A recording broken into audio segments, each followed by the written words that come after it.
Oh, okay. I thought it was the record button on my camera. I like to talk about helping people. My dad, when we had an eviction notice in Beltsville, and we only had one can of soup left, a poor black guy looked like he hadn't been eaten in a month. In an extreme cold day with the wind blowing, knocked on our door and says, "Do you have anything I could eat, a piece of bread or something? I'm so hungry," and a glass of water. And my dad cooked him our last can of soup with an eviction notice laying on the table, and then give him a couple of pillows and blankets and told him he could sleep in one of the abandoned cars on the property that the owner of the property had left there, and keep the windows rolled up so he could sleep overnight. Luckily, God came through and didn't evict us. Every time I saw my dad help somebody, even in D.C. when he sold insurance at 11 o'clock at night and collected insurance money back in the 50s and 60s in a real bad area of D.C. Calorama Road, U Street, Military Road, down in Northeast, Southeast, in the bad ghetto area, and he was no bigger than me.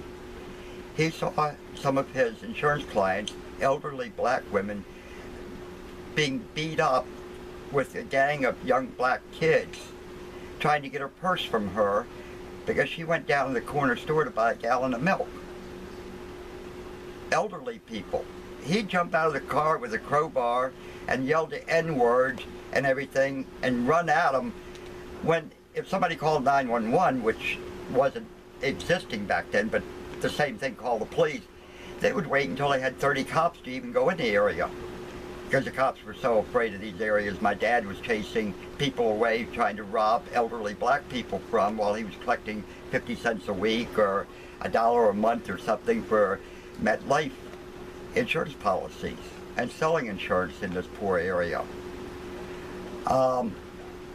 When I opened my business, used appliance business, I went to a lot of homes in Baltimore City and even across the street in rundown shacks. Elderly women that husbands had been dead 10 years, 15 years.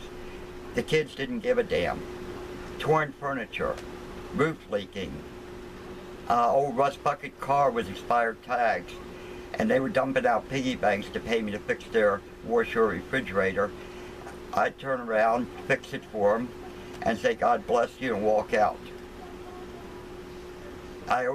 God always rewarded me, even though how far I was in debt, how far I was in credit card bill. The next day I would sell a few $100s worth of appliances and catch up. It seemed like he rewarded me twice as much as I ever gave. I helped my church 30 years ago. They asked for help because they were redoing the hall next to the church. Sunday school classrooms, and then after church, meeting hall to have coffee and donuts. We went in with another family, my family, and put up all the paneling. That was on a Saturday. Sunday, we got cussed out by the minister and by the head contractor, which was one of the senior deacons of the church, saying, "How dare you? I got a contract on this church. The church is going to pay me anyway for this work." And they said, "We asked for help just to sweep the floor and stuff, not do all the building project." So I stopped going to that church. 4 years ago, there was a little church up across the street with only 5 or 6 members, and they were all in their 80s and 90s. The ground was all overgrown. A lot of the ground had been washed away, totally unkept.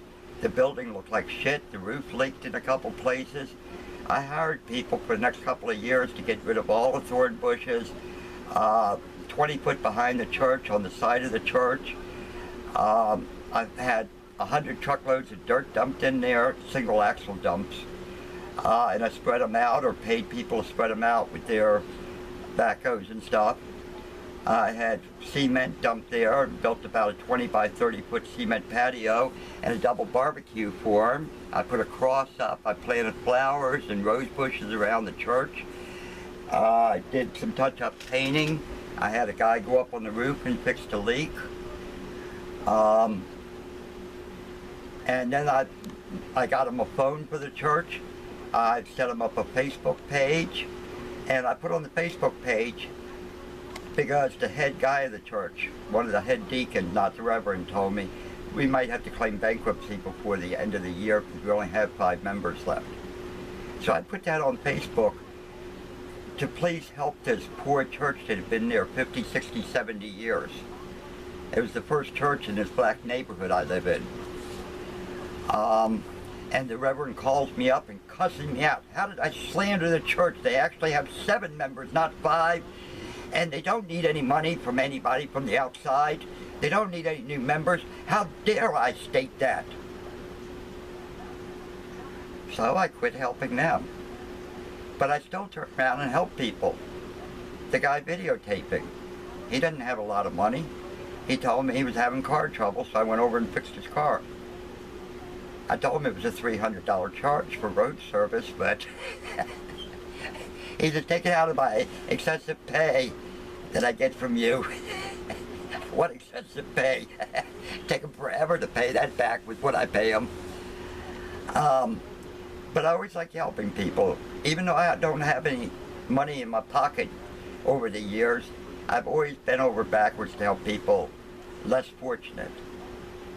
I even had, there's people who wear the red hats, the guardian angels, stopped past here when one of their own got killed in Philly, and they were marching to D.C. to have the police stop shooting them because they were out there trying to stop crime. They weren't committing crimes. We had a man, they used my bathroom. I only had one bathroom.